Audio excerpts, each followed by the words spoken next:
Imini yesabatha ebenhle babangcwele. Sizokula ngehlabelelo 2:1-2 inkosi usokukhanga kweba. Amen.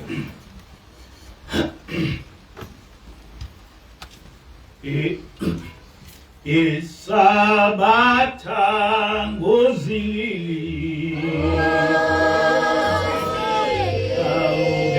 Augelia mesega Osinalate Ave Isabatha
Amen.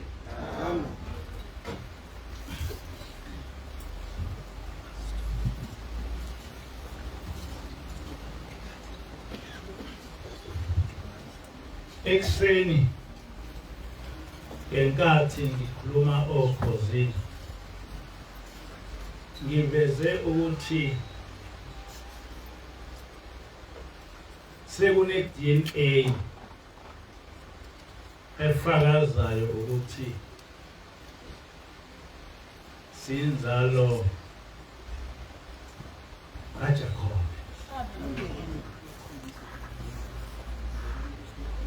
Ngamanye amazwi ke le DNA njengoba nazi ukuthi i-DNA ayikwazi ukuthi iphikiswe ngoba i-scientific. Ayikho indlela yokuthi kube khona umuntu ophikayo ukuthi sinzalo kaJakobe. Kodwa bayoba bakhona abantu abaphikayo lokho. Ngoba kukhona inkulumo ekhulunywe iminister uSethu wathi kukhona abantu abangama house nigger. I-house nigger umuntu omnyama ngokwemvelo oyisigqila sabelungu, kodwa oyaye ebese ephila impilo yomlungu bese kuba uyena othatha iside labelungu ukuphilisa noma yini eyiqiniso esizweni sakhe. Lo muntu ke kuthiwa i-house nigger. Umuntu othi ma ethunjiwe bese eba mentally colonized. Umuntu ingqondo yakhe eba conditioned ukuthi icabange lokho okucatshangwa ubasi wakhe. Ngakho ke baningi abantu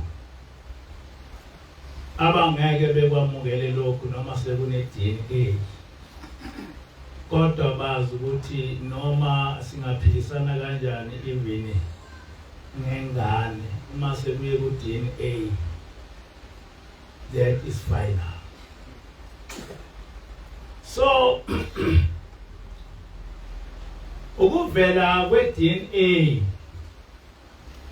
yokuthi singamaHebheru milestone empilweni yethu njengabantu abamnyama. Kodwa ngiyafisa ukuthi abantu abamnyama kungathi mangabe kutholakala ukuthi singamaHebheru bese lokho kubajabulisa. Ngoba ukubajabulisa kuchaza ukuthi abazi ukuthi kusho ukuthini ukuthi singamaHebheru. Lokhu ukuthi singamaHebheru uma ukuthatha politically will go astray. It will never help you. Ngoba awazi ukuthi ukuba umHebheru kusho ukuthini. Ngibuka ngibone amanye ama-video ama-African Americans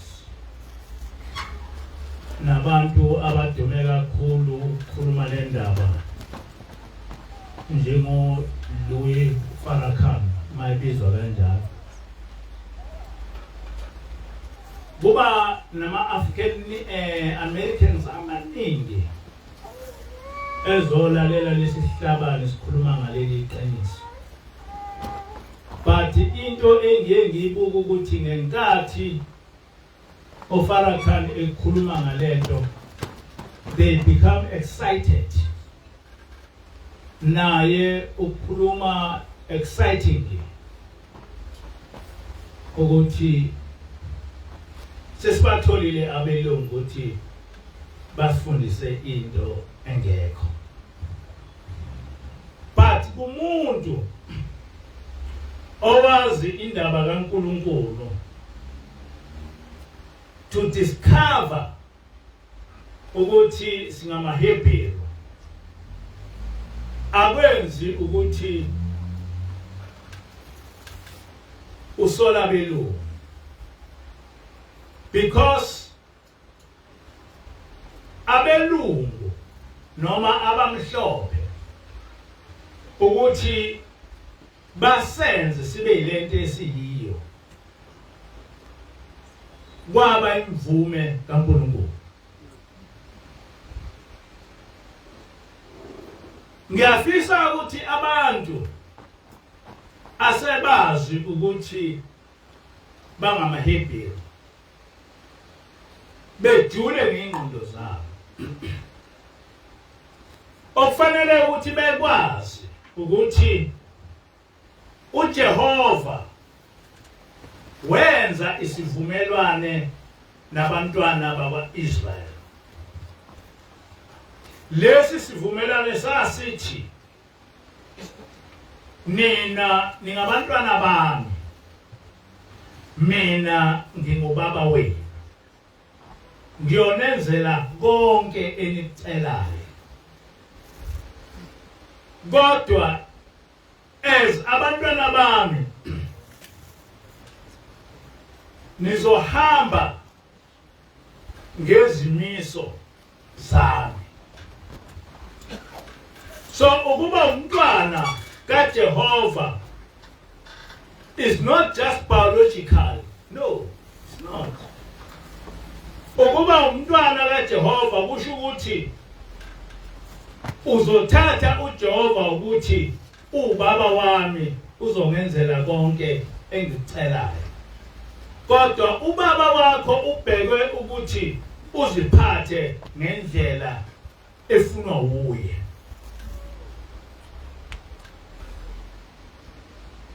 uNkulunkulu was the first person owabonisa ukuthi ungubaba wethu.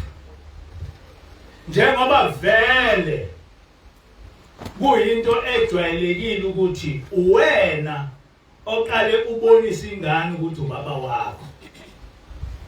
Uwena oyaye ingane uyenzele yonke into ize ikhule. So ukuthi ingane yamukele ukuthi ubaba lona iyamukela ngothando ubaba olitshengisile kuyona. Likewise uJehova uyena owaqala ukutshengisa ukuthi ubaba wethu sisesemzimeni. uJehova okokuqala to show ukuthi ubaba wethu wasikhipha eGibhithe kanzima. Esesikhiphile eGibhithe ziningi inkinga noma izingozi esabhekana nazo. Kodwa kuzo zonke lezi zingozi uJehova as our Father wayelokhu eseduze kwethu. Amen.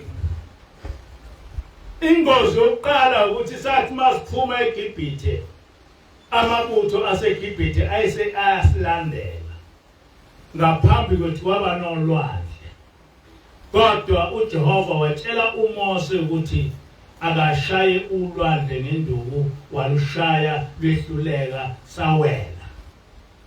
Kodwa okwathi makufika amabutho aseGibhithe wona ethi nawo alandela thina lwabuya ulwandle bona baluphuza bamuka. Okwesibili kwathi mase kungaphesheya sesomile sibaningi abantwana bakwaIsrael, they were close to 2 million.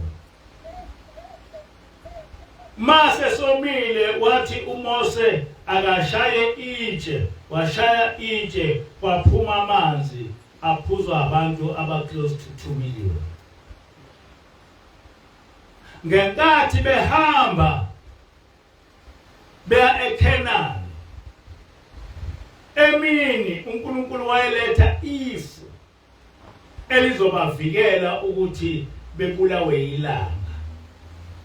Ebusuku elethe umlilo ozokwenza ukuthi ukhanyise yonke indawo, behambe imini nobusuku, ubusuku nemini ufane, kuvele kufane. Uthando leyo. Ebusuku wayeletha ukudla okuvela ezulwini okwakuthiwa imana, bedle. Ekuseni elethe ukudla okwakubizwa kuthiwa isinkwa semihla ngemihla, bedle. Behamba babe bengalambi, benganankinga nje, beganana bezale kube yiyo yonke into. Bahamba for 40 years behamba noNkulunkulu. Leyo nto ichaza ukuthi okokuqala ibonisa uthando uNkulunkulu owayenalo ngathi as our Father. Okwesibili, leyo nto ibonisa amandla uNkulunkulu onawo, ngoba zaziningi izizwe ababehlangana nazo zibahlasela, kodwa kunjalo babezehlula zonke. Kwakuye kuphume ngisho ingilosi, uNkulunkulu wayekwazi ukuthuma ingilosi iyolwa namabutho ngisho abekuthiwa 195,000 noma bangaki, ifike ibabulale bonke. So uNkulunkulu ukuthi ubaba wethu nokuthi unamandla above all, uNkulunkulu ophezu konke, is something which he has demonstrated to us as the children of God, as the descendants of the Israelites. He has demonstrated. Kodwa uNkulunkulu wayesebheka ukuthi thina ke as his children senza kanjani ukutshengisa ukuthi lo ubaba wethu, lo sizohamba ngendlela yokuthi thina sesingabantwana bakhe, thina sesingabantwana basezulwini. Uma ungase ufunde uDeuteronomy 28, uNkulunkulu ukubekile ukuthi uma thina singamhlubuli uyosenzela ini nani. Uma simhlubuka uyosiqalekisa kanjani nakanjani. Kodwa thina samhlubuka uNkulunkulu.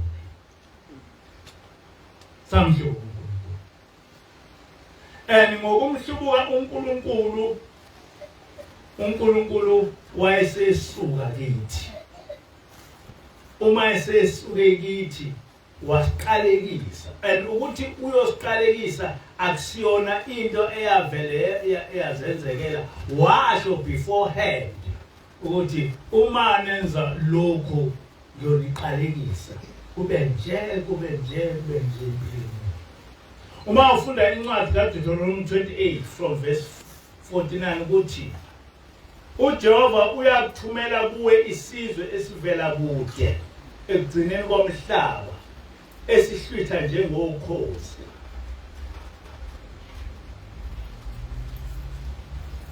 Kuyoba isizwe ongawuliqonda ulimi lwaso, isizwe ubuso baso bugcwele ulunya, esingenandaba nomuntu omdala nesinganaluzwela omusha. Siyakudla isithelo semfuyo yakho nesomhlabathi wakho uze ubhujiswe.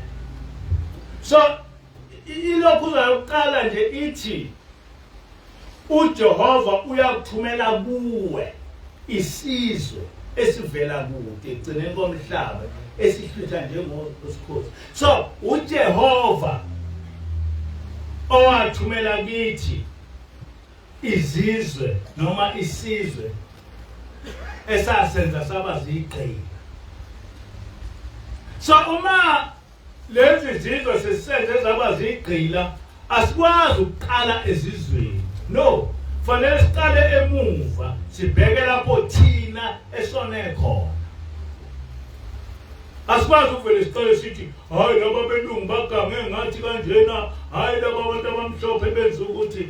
Asiqale esibheke thina ukuthi thina senzeni ubaba wethu, thina senzeni kumdali wethu, and then thina siphenduke sibuyele kumdali wethu. Uma sesibuyele kumdali wethu bese sibona ukuthi umdali wethu lento owayesho ukuthi uma simkhonza uyosenzela ukuthi nokuthi angeke ni ayenze, angeke ni ayenze.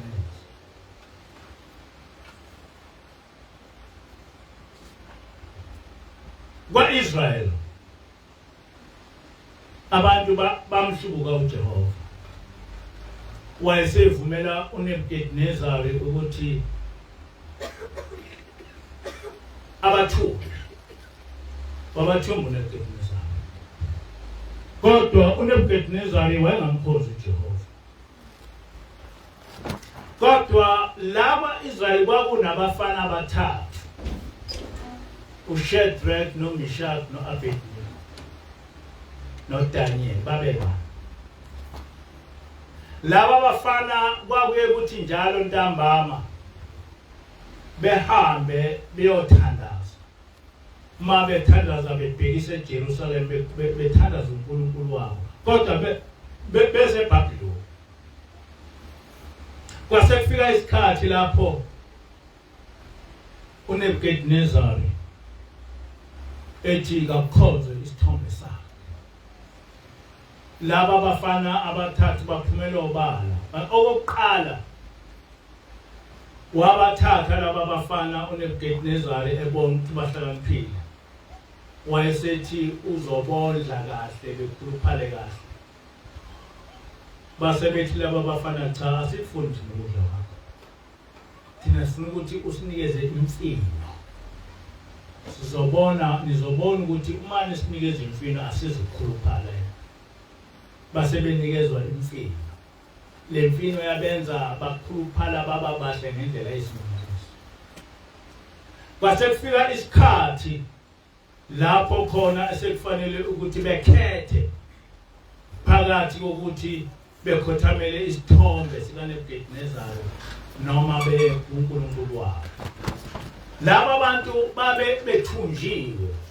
Laba bantu they were in the hands of Nebuchadnezzar. Kodwa bakwenqaba lokho.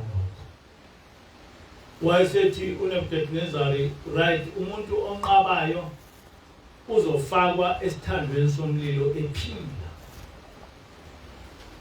Bathi laba bantu laba bafana kulungile. Ungasifaka esithandweni somlilo siphila. Kodwa uNkulunkulu wethu uzosivikela kulomlilo wakho. Kodwa noma uNkulunkulu engasivikelanga, kodwa kuyokwaziwa ukuthi asizange sakhothamela isithombe sakho. Ilokho kukholwa ke okufanele ukuthi abantu abakholwa kuJehova bebe nakho. Ilokho kukholwa okufanele ukuthi abantu asebekhethe ukulandela uJehova bebe nakho. Ngoba uJehova wayebekile ukuthi uma uke wakhonza isithombe usumhlubulile. laba bafana bafaka esithandweni somlilo, kodwa labo bantu ababe bafaka esithandweni somlilo kwasha bona. Kwathi bona batholakala sebedraya phakathi komlilo, sebefaka ingubo ezimhlophe, bengasebathathu manje sebebane. Wathi uNebukadnezari wamangala uThixo, laba bebefaka laba bantu emlilweni sebefile, kodwa laba bebefaka emlilweni badraya emlilweni bayaphila kanjani. Bathi kusukela namhlanje na uNkulunkulu wenu uyamesaba. Manje ke sifuna lokho ukukholwa. Uma sikhuluma ngoJehova, sikhuluma ngomuntu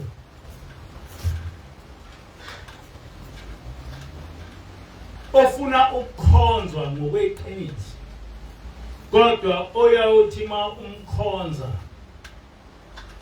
kwenzeke imangaliso engakaze zenzeke.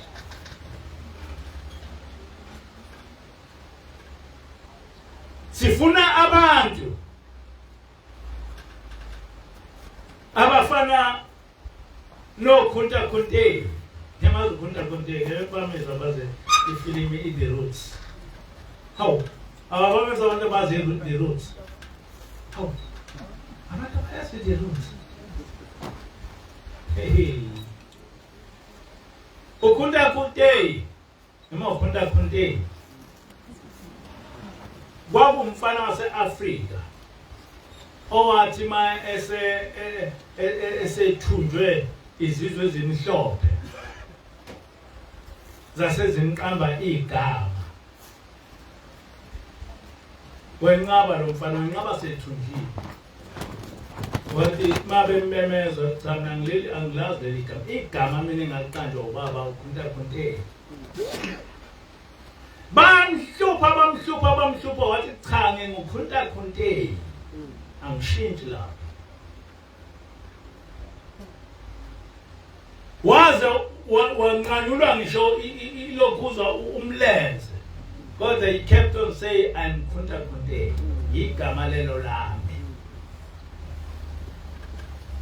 Manje na ke thina kufanele ukuba sibehave njengalaba bafana bakwa-Israel. Thina sibehave njengalomfana wase-Afrika ukhuntakhunte enkolweni yethu. Ngihlale ngisho ngithi ngangifunda eDlangezo High School kwasekusuka istrike. Ngathi ma kusuka istrike ngabona sekuqhamuka ubaba ilanga. Angizokukhuluma ke le ndaba bangazi ukuthi wakwenzeka kanjani, kodwa namayikhona ngobaba ilanga selapha eDlangezo High School. Wayesefike ethi ubaba ilanga, wena uyinazaretha. Uyazi ukuthi wena wede eNazaretha la uhlanganiswa yini nalesi strike? Wathi uyazi ukuthi othisha bazokufa, ngakho ke hamba uthandaze ucele uNkulunkulu ukuthi evikele othisha. Ngahamba ngayothandaza ngingakababoni, kodwa ngayibona yonke lento ngesibonakaliso ngithandaza. Ngangiqala ukuba ngifane nomprofeti, ngibone into ingayenzeki. Kodwa emva kwalokho ngaba i-ring leader yabantwana aba against strike eDlangezo High School ngo-1973. Khona lapho ama-students onke ayisenquma ukuthi kufanele ngishawe nabo bonke laba abangilandelayo. Ngalezo sikhathi wawushawa ubulawe ngoba bakusabusa ipolitiki kakhulu. Ijudeni zeza kimi zishaya zihlabelela amaculo omzabalazo ngoba kuthiwa ngiyimpipi. Kodwa ngaphambi kwalokho ngayizolo kwafika abafana ababili kimi, uSibisi noMahlangu. uSibisi lo kade engumfundisi kwasezabantu kwaSteke. Mahlangu angimazi ukuthi waphelelaphi noma uyaphila noma aphila ngazo. Wathi uSibisi, hey siyashaya ubusuku noma siyashaya ntambama, ngakho ke asibaleke sesikufunela indawo. Ngathi mina kukhona into eningayazi, mina ngihamba naloNkulunkulu owasindisa oShadrach noMeshach noAbednego esikhandeni somlilo. Mina ngihamba naloNkulunkulu owasindisa uDaniel emphambeni wezingonyama. Mina ngihamba naloNkulunkulu owenza abantwana bakwaIsrayeli uvuleke ulwandle bengene phakathi. loNkulunkulu wayehamba noMose. Ngakho ke angikwazi ukuthi ngibalekele umuntu, nina ningambalekela umuntu. Ngathi angithi nangihlale nithi nisindisiwe ngihamba noJesu, phela kufanele nimbize manje isikhathi sokuthi ebonakala. Ya banike namakhala bahamba babaleka ngasala ndedwa. Kwathi ntambama ngawezwa amaculo ehlatshelelwa kuziwa kimi eDometrium ngingedwa. Ngathi but bazomshaya kanjani? How are they going to start? Ngoba ngihamba noNkulunkulu. Amen. Lento engiyenza ukufika ubaba wathi angiyenza, bazomshaya kanjani?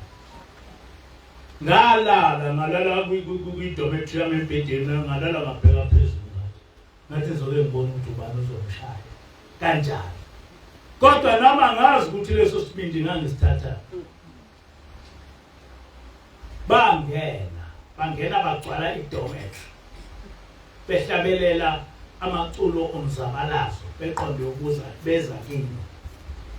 Kodwa lo owahamba phambili ngamkhumbula nje wawumfana omubi oyisayo.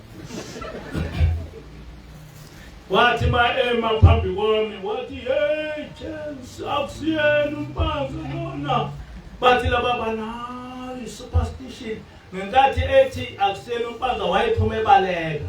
Laba babemlandela babengasasho lutho, bona babevele bephume baphuma bonke babaleka. Literally. Amen. Amen. Literally. Ngasala ngedwa ngilele. Nangazi ukuthi babaleke babonile. Kuze kube namhlanje angazi ukuthi babonile. Kwathi labo engilala na eDometri abaningi bangalala nami ngalala ngedwa ngoba sebengesaba. But ukuthi babengesaba kanjani angikwazi ukuchaza ngoba ngikwazi. Kodwa ngizama ukuchaza ukuthi lo nkulunkulu esimlandelayo akehlulwa lutho. Akehlulwa lutho. Lo nkulunkulu esimemela kuye akehlulwa lutho. Ngiyafisa ukuthi abantu abamnyama bazi ukuthi sinonkulunkulu oyedwa. Amen. Lo nkulunkulu umdali wezulu nomhlaba. Amen. Lo nkulunkulu uyena uMose owasifundisa yena. Ngiyafisa ukuthi abantu bakwazi abamnyama ukuthi asibuyele kulo nkulunkulu. Njengoba sesitholile ukuthi singamaHebheru asibuye kulo nkulunkulu. Abantu abamnyama abazi ukuthi uMose uyisithunywa sikaNkulunkulu. uYeshua uyisithunywa sikaNkulunkulu. Umprofeti Muhammad uyisithunywa sikaNkulunkulu. uShembe uyisithunywa sikaNkulunkulu. Kodwa uNkulunkulu wethu munye uJehova. sonke umanje singayibamba lapho. Uma ungumKristu yazi ukuthi uYeshua umprofeti kaNkulunkulu akaseNkulunkulu. Angeke ngikhulume ngama Muslims ngoba vele ama Muslims athi uMuhammad umprofeti. Uma umNazaretha yazi ukuthi uShembe umprofeti kaNkulunkulu akaseNkulunkulu. Ngokwenze njalo lento yethu izolunga ngoba sizoqala lapha nesona khona. Sizoqala lapha esona. Ngenkathi sesiqale lapha esona khona sizokwazi ukuthi sona uNkulunkulu. Uma sonile uNkulunkulu into yokuqala uma ufuna uNkulunkulu ekusize qala uvume izono. Into yokuqala le. Bese uphenduka. Uma ungeke uvele uthi nje Nkosi sikhulule kulaba belungu. No, vuma kuqala wena. Uthi Nkosi siyavuma. Usho njalo ubaba omkhulu. Uthi wangidala uNkulunkulu uThixo Nkosi yamakhosi. Wangibeka kuleyo nsimi ngoba ungithanda ongaka. Insimi engadingi lutho, insimi enezithelo zayo. Wangilayalela ukuzidla zonke ngokungithanda ongaka. Kodwa emzuzwini lesikhathi ngakhohliseka Nkosi yami. Ngaze ngawudla lowo muthi kwaphela bonke ubuhle bami. That's what happened. Kuthi sakhohliseka salahla uNkulunkulu kwesikhundleni sokuba sithole isibusiso sasesithole isiqaleliso. Kodwa akucini lapho umuntu olazi iqiniso uthi ubaba mkhulu ngiyadinga Nkosi yami insipho okungigeza ngibuyele ngokusheshsha ebuhleni enganginabo. Njengoba silapha siyadinga ukuba sithole insipho yokuthi uNkulunkulu asigeze sibuyele ngokusheshsha ukuba sibe abantwana bakhe. Uma sesibuyele ngokusheshsha ukuba sibe abantwana bakhe, it is when uNkulunkulu ezosilwela njengoba wayelelwa abantwana bakwaIsrael. Njengoba ngikhuluma lapha nje, we have proof ukuthi lo uNkulunkulu wakwaIsrael uhamba nathi. Phakathi kwethu kwafika ingilosi. Into yokuqala eyayenza ukuthi isikhiphe ezonweni esizenzayo. Into yokuqala yafika yalwa nezangoma. Yalwa nokuhlabela amadlozi. Lento sasesiyenza nje ngokukhululeka. Kodwa yafika yathi uma ngabe nisayihlanganisa nezangoma, uma ngabe nisayihlanganisa namadlozi, ngeke uNkulunkulu lo ekuthiwa ngimlethe kini ehlale kini. Ngeke. And ngenkathi siqala sikhuluma lento, abantu basilwisa basibiza ngalokhu nalokhu namaNazaretha sithuka esha konke lokho asho konke lokho. Kodwa ngoba ingilosi ayiphambi kwethu, we continue doing it azange sahlela. So la asihlangani nezangoma, la asihlangani namadlozi, la sigcina isabatha njengoba linjalo. Yonke umthetho kaNkulunkulu esasifundiswa ubaba mkhulu saqala sawenza la. Amen. Sesiwenzile sesiqhubekile ngalendlela lokukholwa as being taught, as being trained by the angel of God. kwase kufika i-coronavirus. Mase kufika i-coronavirus, yes, yafika i-coronavirus sesikholiwe. Yayisingilosi ifuna ukuba isithengise ukuthi ngempela lo nkulunkulu owayekwa Israyeli ukhona kimi, ukhona phakathi kwethu.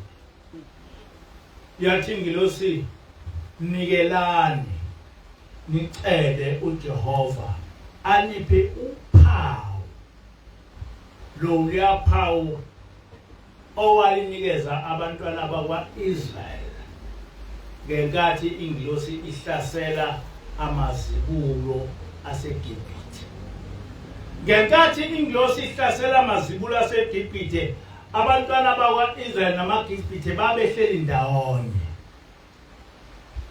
Kodwa banikezwa uphawu okwakuthi makufika ingilosi izobhubhisa abantwana baseGibhithe, bona basale bengabhubhi. Kodwa behleli ndawonye. Yesithi ingilosi nani funani lolo phawu. Sase siyalifuna. Mase sifune yathi ingilosi celani ukuthi i-coronavirus inganibulali, ingazibulali nomndeni yenu eseduze kwenu.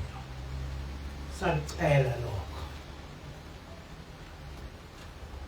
Akuzange kwafa noyedwa umuntu phakathi kwethu ebulawa i-coronavirus. Ukuthi i-coronavirus iyabulala sikuzwa nje ngoba kukhuluma abantu. Kodwa thina kuleli bandla, not even one person owabulala i-coronavirus. Amen. Lokho abantu masibatshela khona babezame ukuba bekwedlulise. Ngangina ngonyaka odlule ngitshela abantu ukuthi ongenani ekesigcina isabatha. Ngangina ngibatshela ukuthi asigcine isabatha. Benqobo abantu baqhubeka bangagcini isabatha.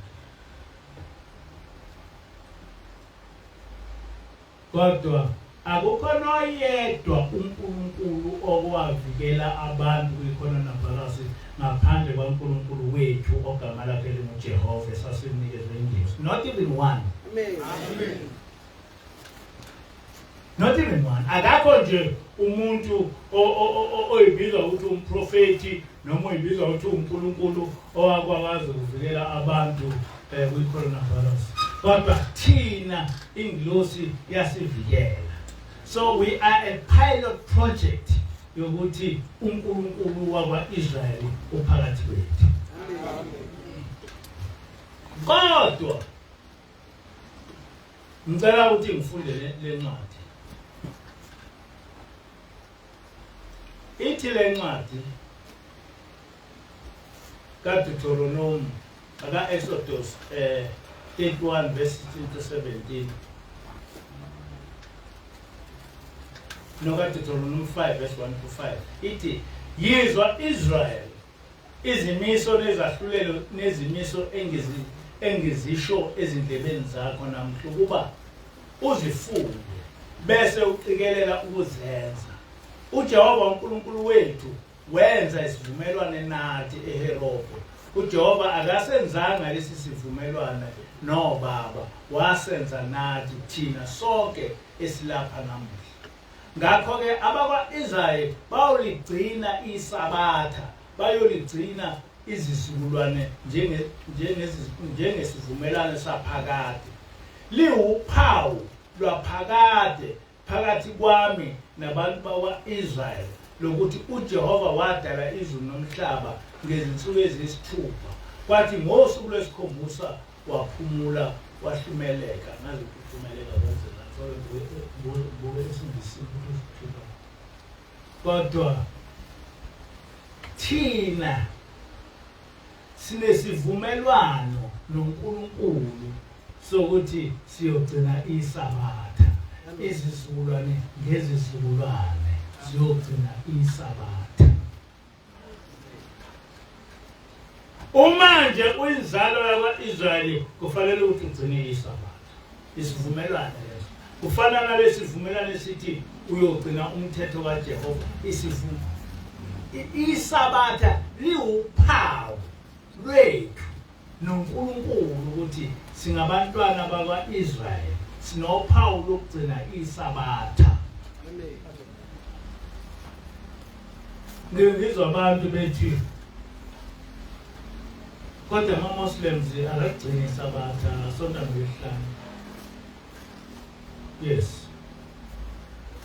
Kodwa uMuhammad akasiyona inzalo kaJacob. Ngakho-ke ayikho into emphupha ukuthi egcine isabatha ngoba akasiyona inzalo kaJacob.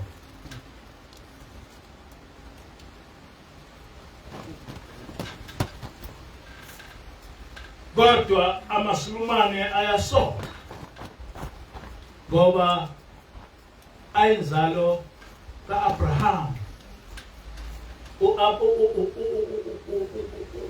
Isivumelwano sokusoka siphakathi kwaJehova nenzalo ka-Abraham. Nathi siyasoka ngoba ukusoka nathi siyinzalo ka-Abraham. Kodwa in addition to that, thina uJehova wenze isivumelwano nathi ngokugcina isabatha. Wathi isabatha liwuphawu. Nakho liwuphawu lwaphakade phakathi kwami nabantwana bakwa-Israyeli ukuthi uJehova wadala izulu nomhlaba. Isabatha liwuphawu. Ngakho-ke uma ngabe wena ungumntwana kaJehova fanele ukuthi ugcine isabatha. Namhlanje bonke abantu abamnyama ngibanikeza inkolo yodwa. Ngibanikeza inkolo kaJehova. Sonke thina abantu abamnyama asifuni inkolo kaJehova. Siyeke ukuthi hayi singamaHebheru, hayi kunjani, hayi uYeshua kwakumuntu omnyama and so what. Yes, uYeshua kwakumuntu omnyama akakaze uYeshua ebe ukulungu, hayi umuntu omnyama. But in so what. Uqhamuka nje uthi hayi uYeshua kwakumuntu omnyama, hayi singamaHebheru, hayi abelungu badlala ngathi. Yes, abelungu badlala ngathi singamaHebheru. And so what? And so what? Uma usutholile ukuthi ungumHebheru, zifune ukuthi yini eyenza ngihlupheke kanje kanti uNkulunkulu ubaba wami. That is the first thing ofanele uzibuze ukuthi why ngihlupheka kanje kanti uNkulunkulu ubaba wami. Uma usukutholile ukuthi why, then bese ukulungisa lokho konakele, because ayikho into ongayilungisa without knowing the cause of it. Hey. Namhlanje bengikhuluma nenye insizwa ethi isizwe semnyama sixakile. Uthola umuntu udlengula ingane yakhe na 8 months edlengule ezegcine seyibulala. Hayi ukuthi udlengule i-stepchild ingane yakhe. Izinto ezenziwa ngabantu abamnyama, they are horrible. U-Advocate Mnyando bentshela ukuthi uyazi ukuthi le mall esesikhaweni eyayinkulu kangaka inhle kangaka abantu bayishisa yonke. Njengoba sebeyishise yonke njena bonke sebebuyele bayothenga empangeni. Uma uthi uyabheka la eThekwini uthole indlela abantu abamnyama abashise ngayo izinto zabo you ask yourself, what is this? No, it's this. And bese abantu bekhulumela lokhu nalokhu hayi kungenxa yokuthi abantu abamnyama bayahlupheka hayi kungenxa yokuthi no bengakusho konke but abantu abamnyama will not stop being what they are until they go back to God. Amen. Good. Bengayikhuluma nje zonke izinto abantu bethi hayi senzwa ukuthi nokuthi kuvulwe lokhu nalokhu hayi kukhulu abantu betoyitoyize kuthiwa hayi asistopisha abantu amadoda ukuthi ehlukumeza abantu besifazane. That thing is not going to stop. Hayi kasi khuluma stopisha abantu ukuthi abantu besilisa bengabulala abantu basifazane. That thing is not going to stop. Because isiqalekisi. Maybe stopisha. Njoba sihleli njena uwazi kanjani ukuthi umuntu othize uxabene kanjani unkosikazi wakhe uma esembulele uyoqala uyotoyitoza umuntu oyitoza usembulele. Ucabanga ukuthi khona ukukhuluma noma ivangeli ongatshena igebengu. Abantu abamnyama will not stop ukuthi behlukumeza abantu besifazane. Abantu abamnyama will not stop ukuthi bebulalane bodwa. I've been a magistrate for almost 3 years. Ngithetha regional court. Amacala engangiwathetha kwakuyimurder, kuyi-rape, kuyi-armed robbery, kuyi-lokhuza i-assault GPH every day for 3 years. Ngazi kahle ukuthi umuntu omnyama unjani. Ngangihlala edrobheni. Ngihlala nabelungu. Kodwa inkantolo isedrobheni. Uma ufika lapha edrobheni usosenkantolo ufica kuyaphithiza. Uphithiza abantu abamnyama. Bangama-witness, bangama-accused. Umlungu uyimanje. Umlungu uyi-prosecutor. Umlungu uyiphoyisa. Lapha ezansi abelungu bathatha bangamaklaki.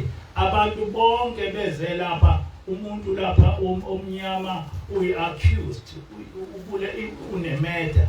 Bebulala umuntu manje uyabheka ukuthi bembulalelani bebebangutshwala nje. Umuntu omnyama urepe ingane eyincane no 11 years. Umuntu erepe ingane engakaze izilale ngisho nendoda. And ngahamba enkantolo eKimberley ngithethe icala elaliso horrible. Lapho khona lo mfana lo owafike wadlwengula umlungu esanda kubeletha emdlwengula ephethe ummese. Uthe mayeqeda lapho wahamba wathola amantombazana amabili endleleni wawabamba threatenisha ngesibhamu wawalalisa phansi wawabopha enye yayina 11 years enye ina 14 years. Lena ina 11 years ayingakaze nje zihlangane nendoda wawabopha wayefike elale nalena eqede lapho ehlale phansi exoxe nabo. Ebuye eye kulena ehlale phansi exoxe nabo. A terrible thing ongeke uzuchaza ukuthi into enjani. Mhla ngithetha lelo cala kwakugcwele abelungu kugcwele bonke abantu bezobona lesi sigabeni. Ngasigweba 60 years. Ngoba ngashaya 30.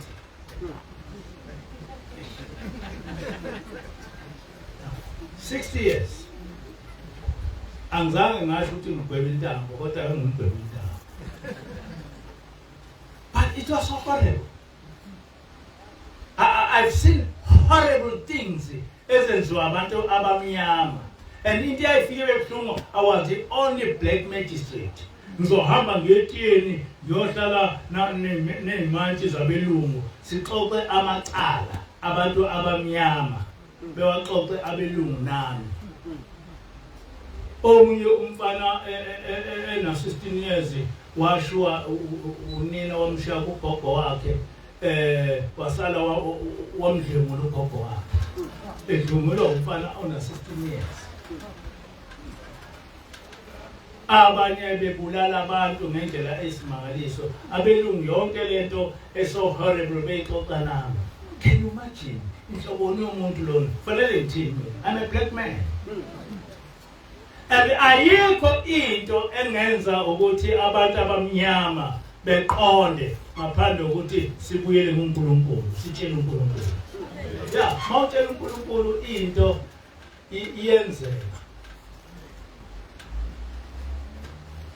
Ngake ngezwa inkosi yasemachunini ishumayela ethi ezweni lami kwakunezimpi sonke izinsuku abantu bayabulalana ngegodi ngegodi. Ithi-ke inkosi yasemachunini ngase ngibabiza ngithi umuntu nomuntu akakhipha utiki, ukhona inyanga engiyitholile. Base bayikhipha lo tiki, bawukhipha yonke ilokuza umuzi nomuzi wakhipha utiki. Ngaleso sikhathi utiki kwabe imali enkulu. Wayeseyithatha le mali eseyisa kubaba ubaba ilanga yonikela wathi baba ihlushwa izibi enje ezweni lami. Manje ngalomnikelo ngicela ukuthi lezi zinto ziphele. Ithi inkosi yasemachunini uSimakade ubaba wamthatha waya naye egunjini. Uthi ubaba wafika waguqa egunjini, inkosi yaguqa eduze kwakhe. Uthi wakhuluma ubaba wakhuluma noNkulunkulu wathi nansi inkosi ilethe umnikelo ukuthi izimpi ziphele ezweni layo. Ithi-ke inkosi yasemachuneni kusukela ngalolo suku kuze kube namhlanje kwavele kwanqamuka nya ubulwa ezweni lami. Uthi amakhosi angomakhelwane ngiyabona kuliwa kwenziwa yonke into kodwa mina ezweni lami akusaliwa. What does it mean? It means ukuthi uma ngabe ulokhuza ulandela uNkulunkulu kaMose, ulandela uNkulunkulu kaYeshua, ulandela uNkulunkulu kaMahomed, ulandela uNkulunkulu kaShembe, lo uNkulunkulu ngqo. Amen.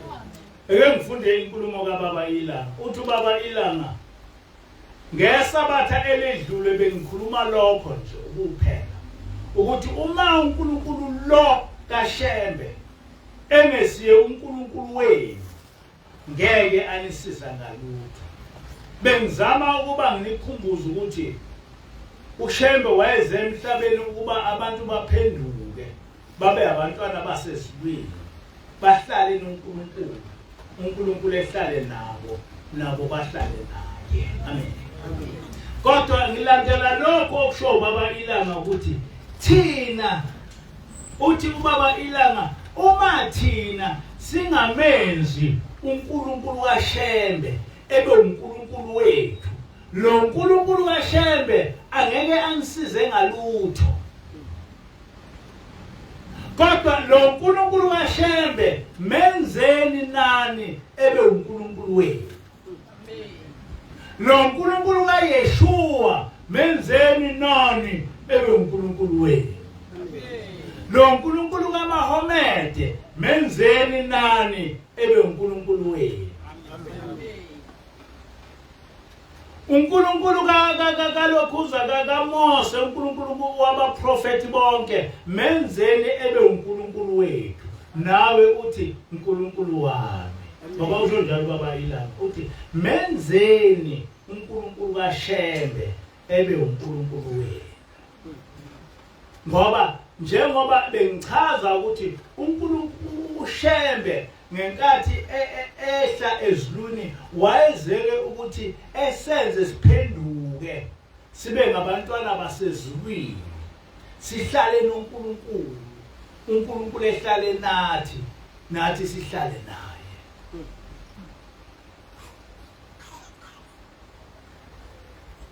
Siyafuna ukuthi sihlale noNkulunkulu. Amen. Siyafuna ukuthi uNkulunkulu kaShembe simenzele uNkulunkulu wethu. Amen. Angazi ukuthi abantu bayayizwa lento engiyikhulumayo. Abantu bonke, whether we are a Christian or what, kodwa uyezwa ukuthi uNkulunkulu wakho uJehova. Ukuthi umanje ulandela uJehova, ingilosi thina ifike yasifundisa ngoJehova. uShembe ufike wasifundisa ngoJehova. NgoJehova senze imangaliso. Senze imangaliso. Namhlanje nathina sizwa ngendaba ukuthi umuntu ubulala iCoronavirus. Kuleli bandla bekuthi njalo mangena umhlangano ungavali ungafanga umuntu. Yafika ingilosi yathi celani uNkulunkulu ukuthi bengabe ungasafa umuntu uma ngabe kungumhlangano. Sacela kusukela sacela akakho umuntu oselewafala. Noma ngayiwo ke umhlangano akho umuntu oselewafala. Angisho ukuthi asizukufa kodwa asikaze sife. Amen. Yathi ngiyosi celani kuJehova ukuthi nikhule. Engababikho umuntu kini ofa encane khulani. Amen. Celani kuJehova ukuthi mase nifile ningene ezulwini. Amen. Ngeke uyithole leyo nkulumo noma kuphi. Uyayithola kuphela ekhulunywa umuntu ovela ezulwini. Amen. Ngeke uyithole noma kuphi. Uyitshela umuntu ovela ezulwini. Sinesiqiniseko ukuthi very few people phakathi kwethu ozovele efe nje. Ngoba sesicelile uNkulunkulu ukuthi singafi sibancane. And sitshelwe ingilosi ukuthi asicele lokho. Amen. Sitshelwe ingilosi ukuthi asicele. Ngakho-ke akuzukuba into very easy for us ukuthi sife. Akusho ukuthi ngeke sife kodwa akuzukuba into elula ukuthi sife. Nezalo kwazi isovele inqamo ukufa njengaleli simo.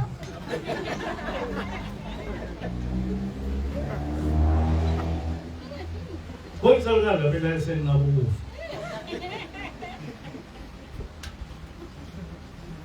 Sinamakhethe lapho obabulupho labaphela. Bahle. Ngoba bakhethe uNkulunkulu ophezulu konke. Amen. Okay, no more.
Sibonga umsa wakho nothando lwakho Nkosi. Wena Nkosi osilethile lapha endaweni yakho engcwele Nkosi sizokudumisa. Cela Nkosi ukudumisa kwethu kwamukeleke emazulwini. Amagama ethu abhalwe kuleyo ncwadi yasezulwini ebhala labo Nkosi abathandwa nguwe. Siyacela Nkosi uba usenze senyanye isono kodwa sithande ukwenza okufuna nguwena. Iy'nhliziyo zethu nezingqondo zethu uzenze sibheke kuwe ngaso sonke isikhathi. Nethemba lethu Nkosi kube yithemba Nkosi kuwe. Konke Nkosi ngiyacela ngelakho igama manje siphathe. Amen.